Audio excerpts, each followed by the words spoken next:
ఎలా చేసినా ఎన్నిసార్లు చేసినా అస్సలు బోర్ కొట్టని కూర ఏదైనా ఉంది అంటే గుత్తి వంకాయ కూర అండి. ఎవరికి ఇష్టం ఉండదు చెప్పండి. మా ఇంట్లో అయితే వారానికి 2 సార్లైనా మేము చేసుకుంటామండి. ముందుగా పెనంలో కొంచెం ఆయిల్ వేసి అందులో కొన్ని పల్లీలు వేసి వేయించాను. దాన్ని తీసి పక్కకు పెట్టి అదే పెనంలో ఇంకొంచెం ఆయిల్ వేసి అందులో లవంగం, పట్ట, జీలకర్ర, సోంపు, వెల్లుల్లి, అల్లం కూడా వేసి బాగా ఫ్రై చేశాను. ఆ తర్వాత అందులోనే ఆనియన్ కూడా వేసుకొని ఫ్రై చేశాను. తర్వాత టమాటా కూడా వేసి వేయించాను. ఇది బాగా ఫ్రై అయ్యాక ఇందులో 2 స్పూన్స్ కారం, 1 స్పూన్ ధనియాల పొడి వేసి ఫ్రై చేశాను.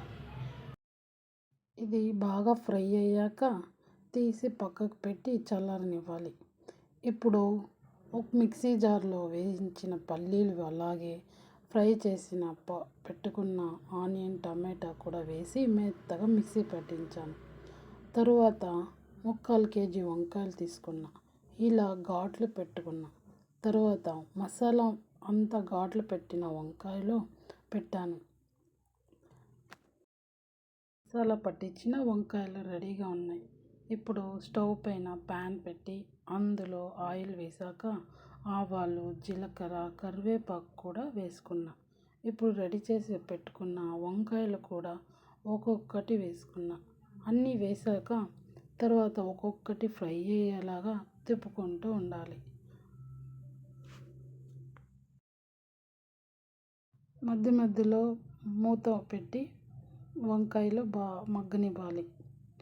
బాగా ఫ్రై అయిన తర్వాత మిగిలిన మసాలా కూడా వేసి మనం బాగా ఫ్రై చేసుకోవాలి.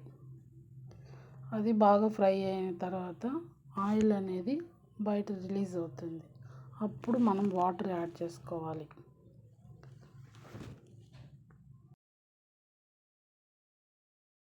మిక్సీ జార్లో మసాలా పట్టించాం కదా, అందులో వాటర్ వేసి ఆ మసాలా వాటర్ కూడా యాడ్ చేసుకున్నా. ఇంకొద్దిగా వాటర్ పోసి యాడ్ చేశాను. ఇప్పుడు ఇందులో తగినంత ఉప్పు వేసుకొని ఒకసారి అలా కలుపుకోవాలి. కలుపుకున్నాక మూత పెట్టి మగ్గనివ్వాలి. తర్వాత చింతపండు నీళ్ళు కూడా వేసి యాడ్ చేసుకున్నాక ఇలా బాగా తెల్లనివ్వాలి.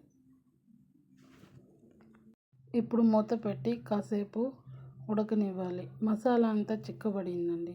ఇప్పుడు వంకాయ ఉడికిందో లేదో చూసుకుందాం. వంకాయ ఉడికిందండి. అంతే అండి, గుత్తి వంకాయ కూర రెడీ అండి. లాస్ట్లో కొత్తిమీర చల్లుకోవడమే.